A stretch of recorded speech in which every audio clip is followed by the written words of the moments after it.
எல்லாருக்கும் வணக்கம். நான் உங்கள் சிவாதர்ஷினி. இன்னைக்கு நம்ம என்ன கதையை பார்க்க போகிறோம் அப்படின்னு பார்த்தீங்கன்னா, முயலும் ஆமையும். இந்த கதையை தான் நம்ம இன்னைக்கு பார்க்க போகிறோம். சரிங்களா?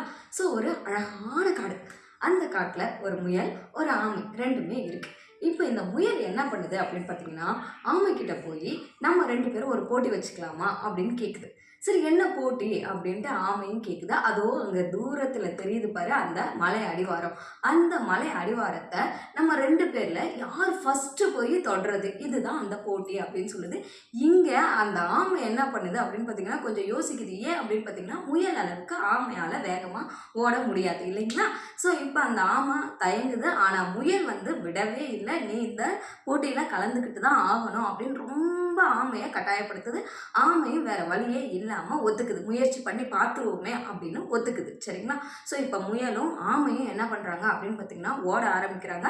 அப்படி ஓடும்போது பாதி வழியில் முயல் என்ன பண்ணுது அப்படின்னு பார்த்தீங்கன்னா, ஒரு தோட்டத்தையும் பார்க்குது. அந்த தோட்டத்தில் என்ன இருக்குது அப்படின்னு பார்த்தீங்கன்னா, அழகாக கேரட் இருக்குது.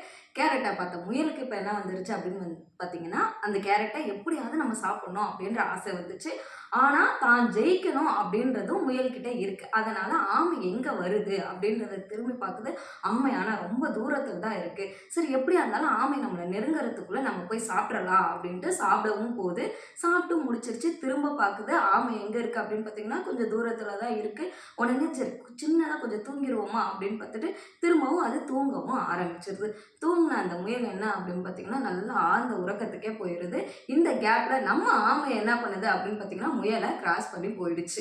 ஸோ கிராஸ் பண்ண முயல் அது எங்கே போய் ரீச் ஆகணுமோ அந்த இடத்துக்கிட்டையும் போயிடுச்சு. அதுக்கப்புறம் தான் நம்ம முயல் ஏஞ்சி பார்க்குறாரு. ஐயையோ, நம்ம தூங்கிட்டோமே அப்படின்ட்டு இப்போ வேக வேகமாக ஓடுறாரு. என்ன ஓடினாலும் அவரால் ஜெயிக்க முடியலை. இந்த இடத்த யார் ஜெயிச்சது அப்படின்னு பார்த்தீங்கன்னா, ஆமை தான் ஜெயிச்சுது.